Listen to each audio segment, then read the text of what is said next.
of the night, I go walking in my sleep, from the mountains of fame to the river so deep. Avec 900 000 personnes atteintes de la maladie d'Alzheimer, la France fait partie des pays où le nombre de malades est le plus élevé. Christelle, bonjour. Et avec le vieillissement de la population, ce nombre va être très certainement en augmentation dans les prochaines années. Alors c'est pourquoi les chercheurs s'intéressent de près à la prévention de la pathologie en question, avec un nouvel acteur qui apparaît dans des études sérieuses et scientifiques, le sommeil. Alors c'est vrai que depuis ces 10 dernières années, Laurent, de nombreux travaux scientifiques ont mis en évidence l'intérêt de l'hygiène de vie dans la prévention de la maladie d'Alzheimer. On a parlé d'alimentation, on a parlé d'activité physique, mais aujourd'hui, on va encore plus loin puisque des chercheurs français ont montré le rôle protecteur du sommeil dans la prévention de cette maladie neurodégénérative.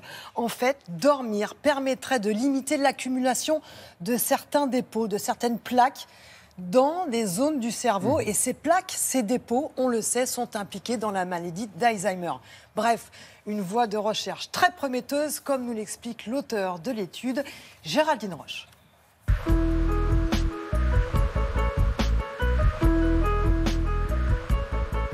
Nous avons mené une étude à l'INSERM à Caen et au Centre Cicéron où on s'est intéressé à une population de seniors et on a réussi à montrer des liens entre la qualité de sommeil et certaines lésions qui sont typiques de la maladie d'Alzheimer. Alors plus précisément, on les a interrogés sur leur sommeil au cours des 5 dernières années et on a montré que les gens qui se plaignent de difficultés récurrentes à s'endormir, qui rapportent mettre 30, 50, 60 minutes, voire plus, vont avoir plus de lésions qui sont caractéristiques de cette maladie, les plaques amyloïdes. Dans notre étude, on a montré des liens avec le temps d'endormissement et pas avec la durée de sommeil, ce qui peut laisser penser qu'on pourrait avoir des liens aussi avec tout ce qui est facteurs anxieux, facteurs dépressifs, qui vont jouer sur notre sommeil aussi. On sait que le sommeil, il est important pour la mémoire, il est important pour la réparation tissulaire parce qu'on va sécréter des hormones. Mais depuis quelques années, on propose une autre hypothèse, c'est que le cerveau, il permettrait de faire un nettoyage, d'enlever en fait tous les déchets qui sont accumulés pendant la journée. Donc ce nettoyage, il se fait par un système qui s'appelle le système glymphatique, qui est un peu l'équivalent au niveau du corps du système lymphatique. Alors il se ferait principalement pendant le sommeil lent profond, celui qu'on va faire au début de la nuit, et il permettrait d'éviter d'accumuler à différents endroits du cerveau des déchets, des protéines qui peuvent être toxiques, comme dans la maladie d'Alzheimer. On sait que quand on vieillit, on a une augmentation de la fréquence du syndrome d'apnée du sommeil qui va fractionner notre sommeil, créer des troubles cognitifs et donc ce nettoyage va moins bien se faire.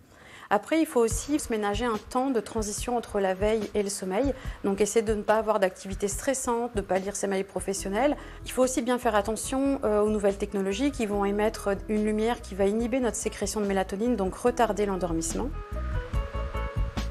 Le sommeil qu'on a à l'âge adulte dépend aussi du sommeil qu'on a eu en étant enfant.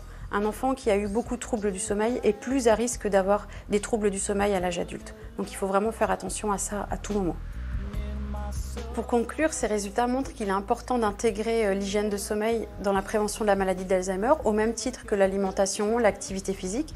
Et on a pu montrer que les effets d'un manque de sommeil sont beaucoup plus forts que les effets de l'alimentation ou d'un manque d'activité physique. Alors, le sommeil, Christelle, et puis j'allais dire comme d'habitude pour beaucoup de choses, vous allez me dire l'alimentation et le sport. Oui, mais parce que c'est indissociable. En fait, l'idée, c'est de limiter l'inflammation.